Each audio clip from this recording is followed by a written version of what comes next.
निकल जाए दम तेरे कदमों के नीचे, यही दिल की हसरत, यही दिल की आरज़ू है।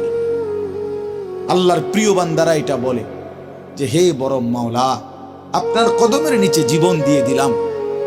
এটাই ছিল দিলের তামান্না, এটাই ছিল দিলের আফসোস, আহাজা।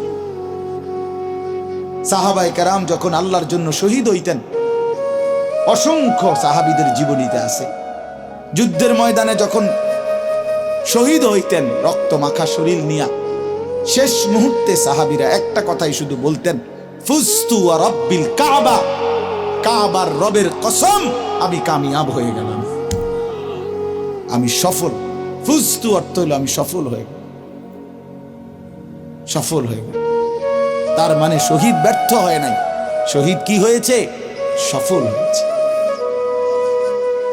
শহীদ জীবন পেয়েছে, নতুন করে জীবন পেয়েছে।